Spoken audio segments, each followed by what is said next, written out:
Good afternoon, fellow Vermonters, colleagues, and members of the press. I'm Colonel David Shevchuk, commander of the 158th Fighter Wing. I'm responsible for 950 brave women and men, your neighbors, who remain ready to defend, execute, and sustain both our state and federal missions. I'm honored and privileged to lead such a talented, diverse, and professional, dedicated group. I'm pleased to be here with you today to share two updates, in particular from the wing, and then answer any questions you may have. First, next week, about 250 of our airmen from the 158th Fighter Wing will travel to the Volk Field Air National Guard Base in Wisconsin to participate in a 2-week training exercise known as Northern Lightning. This exercise will place emphasis on the 158th Fighter Wing's ability to employ 5th-generation aircraft in combat-based training scenarios at a tactical level, readying our team for real-world missions when deployed. This is a critical milestone in meeting our federal mission readiness training requirements and timeline. As you can imagine, executing on this training mission during a pandemic requires a bit of extra planning.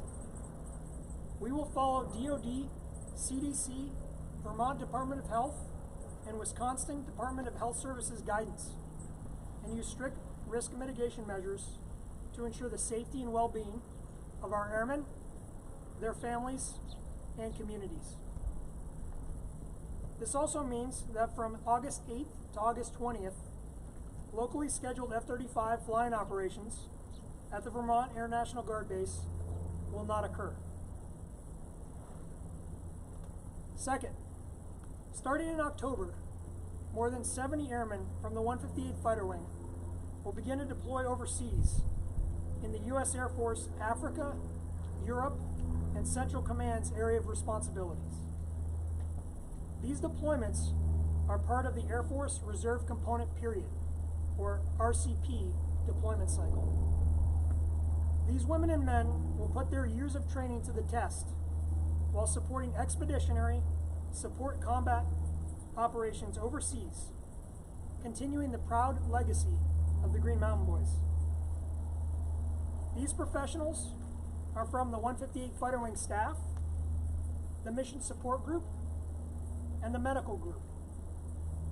And they include those trained in logistics, civil engineering, communications, contracting and finance, support and services, supply, ground and air transportation, and medical career fields, each supporting critical specialty mission needs. We expect them to return from deployment by the summer of 2021. These are big announcements for the wing because of their importance and the impact they will have on our families and our communities. But this is what we train for, and this is what we prepare for. We're eager and ready to answer the call to serve. I want to thank the families, the employers, and the communities supporting the airmen deploying.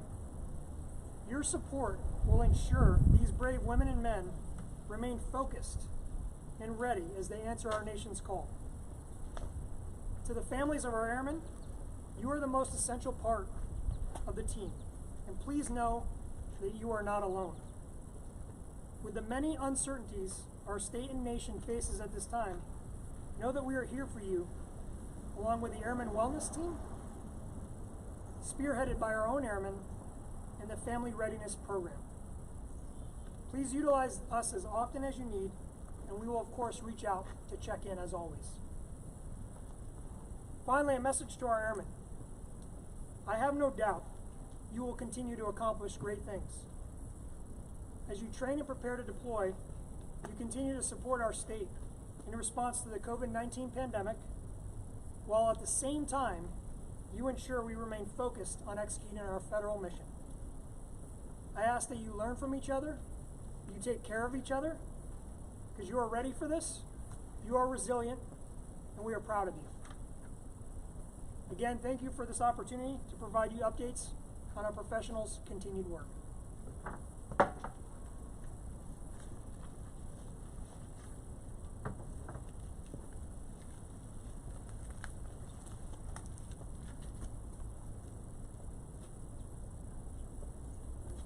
Hey, thanks for being here. Good afternoon. My name is Lieutenant Colonel Matt Wignall. I'm the commander of 3rd Battalion, 172nd Infantry.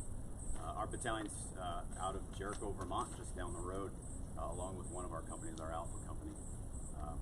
We also have armories throughout the state: Westminster, Morrisville, Northfield, and then we have 2 out-of-state companies as well, out in Brewer, Maine, and Milford, New Hampshire. So we cover quite a vast span of the Northeast region. This deployment, like many of my soldiers, won't be the first for me, and that's not uncommon for many of our soldiers.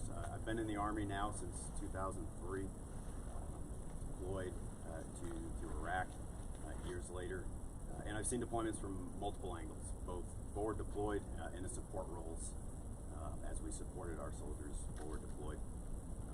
So you know, I can attest to the great effort that it takes to get them prepared and support them while they're gone. This winter, in the first quarter of 2021,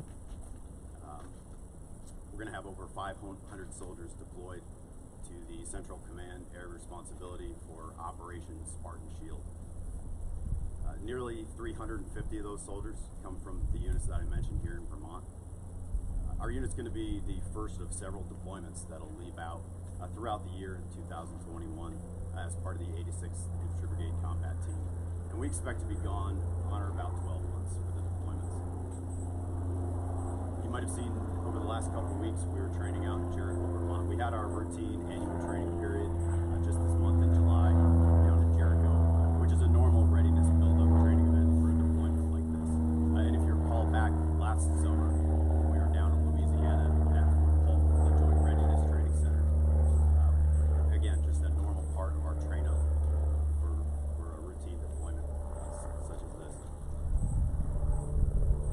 We've got we have what we need here in the 3rd Battalion, 172nd Infantry, as far as the resources, the training, and the focus to make this a successful mission to us. I want to take an opportunity just to thank our families and thank our employers throughout Vermont and the region that help support our soldiers. We certainly can't do a mission like this without their support, and we appreciate everything that they do to allow us to focus on a mission like this. The Vermont National Guard has many resources available, especially to those families while we're gone and at home. There are ample resources to take care of families in crisis, or our families and children that need any help. And those resources are here, mainly headquartered out of Camp Johnson. And there's also numerous outreach centers throughout the state. There are approximately 10 outreach centers that help link those resources for our families and to support our soldiers while they're gone. We're honored and we're proud to have received this mission. Many of our soldiers in the battalion and out have been in support of the COVID mission over the past several months, and we'll pivot now to a focused train up for the deployment as we've been doing, with no distraction to the continued support to the COVID mission. I'm proud of the motivation for our soldiers to serve both their community and serve to support a federal mission like this. It really speaks to their versatility and their resilience, and it just reflects the best things we have to offer here to represent Vermonters. Thanks for being here. Thanks for helping us tell our story. I appreciate you being here to help really spotlight the resiliency and the hard effort of our soldiers and families. Thank you.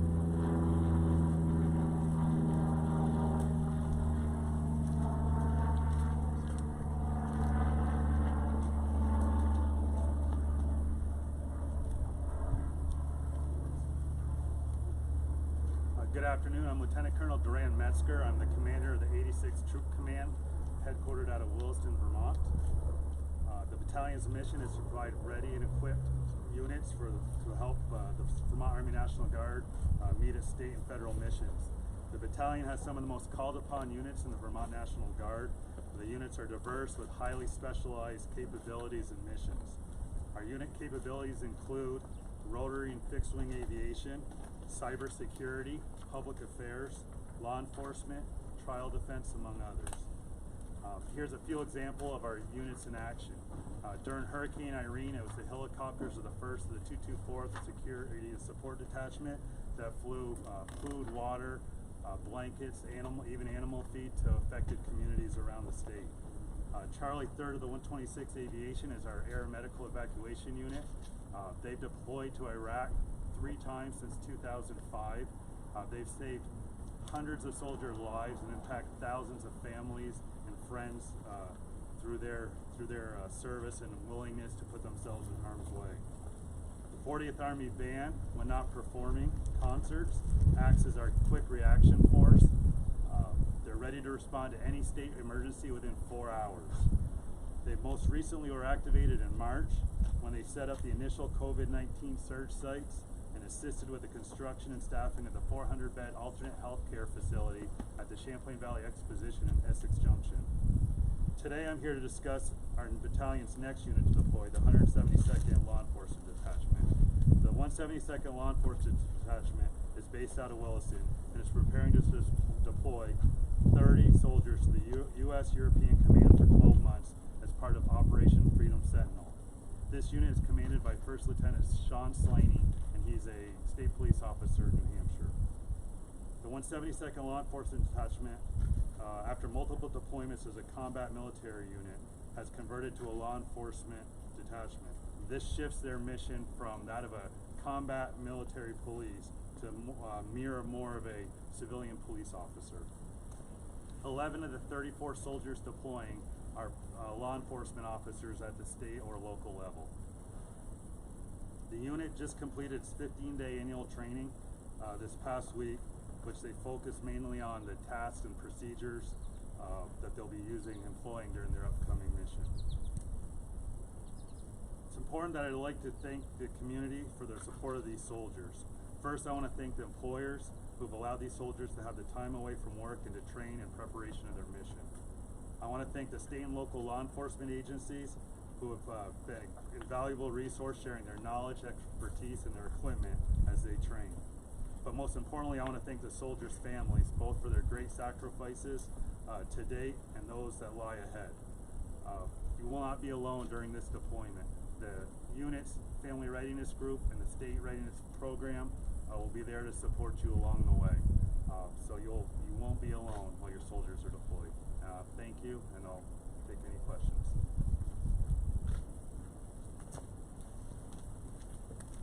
So if anyone has any questions, I'll do my best to direct it to the appropriate party, but we'll start that now.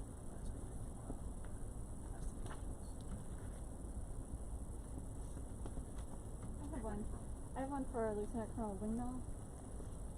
My question is that you said about 500 soldiers would be deployed, 350 in Vermont. Can you tell me the numbers of the other states? How many of the other states they're coming from? Like New Hampshire and Maine? Yeah, so exactly. So those units between around 150, I guess would Around be your 150? answer. Yeah, so we'll deploy with about 500 people as part of my task force. About 350 of those will be Vermonters, right? Okay. So the rest of them from the other states. I didn't know if you knew the actual specific number from the other states. We've got New Hampshire's asking us if we could tell them exactly how many. Yeah. So I didn't know if you knew that or not. Or just it's 150 between New Hampshire and In Maine. Maine. Yeah, exactly. Is that all we know? Yeah. Okay. All right. Thank you. Yeah, thanks. Mhm. Anybody else? Questions? Yeah, go ahead. Is there any concern about the rising rate of COVID infections in Wisconsin? Our efforts are focused here. Oh, you're talking about the air training? Yeah. No, that's an important question. I appreciate you asking that. So every week I take updates from the team that's on ground there and consult with our medical professionals and our team just to make sure and understand the environment that we're going into. So we have taken the appropriate risk and mitigation measures, and those same ones similar that are in place here are also in place there. And this is a time when it does come at a difficult time to make a choice of do we go on the road? Do we not go on the road? But we need to do this to go ahead and meet our readiness and training requirements and meet our timelines. So we're going to do that, and we have to balance that risk with the mission needs. And I think the team's done that very well, both in Wisconsin and Vermont. They're ready for us, and the ultimate goal, I mean, our number one objective is to protect the force and families. So our intent is to obviously get everybody there safely, safely back home, and reintegrated back here in Vermont. And can you talk a little bit more about those specific mitigation efforts that are underway, and like kind of what the procedure will be once our folks get to Wisconsin? Like, will they have to quarantine? That sort of thing? Sure. So the counties that are adjacent to Volk Field, the National Guard base they're going to, are still low. The two counties that are there, I believe they're Juneau and Monroe counties. They're in the vicinity. So we've had to take make some decisions that we haven't had to make on previous ones, where we have to limit people to like an on base. We have to restrict people. We have to make those decisions, and we have to adapt, even though that's not necessarily a great morale decision to make. Sometimes you have to make tough decisions for the safety of our members, their families, and the community. So that's one where we restrict people to base. People are also divvied up by units, so that when you go there with one unit, you kind of are consolidating. You're with the unit and exercising with the unit that you've kind of left with, if that makes sense, just to again minimize kind of the cross-contamination risk. And then, of course, the mask measures, and continue to follow the CDC guidance that's already in place that will follow, that applies to Wisconsin, much like it does to Vermont. But it's a very dynamic environment, as I'm sure that you all know. So we continue to get updates, and if we have to make a tough call last minute, we are absolutely prepared to do so. But right now, we're proceeding with caution and plan to go as scheduled. Hopefully that answers your question. Yeah. Thanks.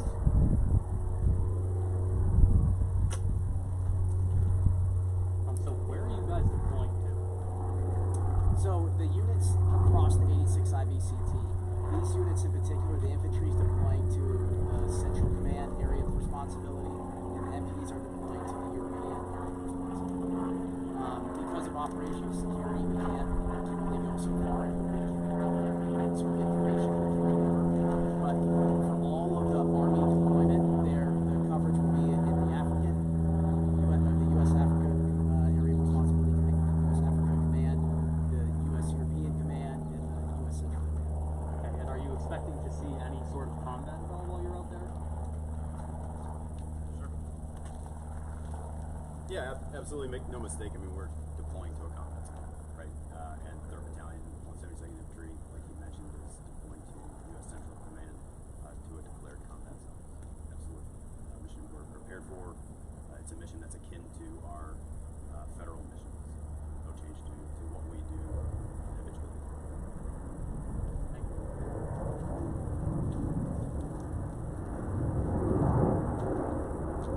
Any other follow-ups? Questions? Okay, great. If you have any follow-up questions after, please don't hesitate to reach out to me, or if you need any sort of clarification, or if you would like to schedule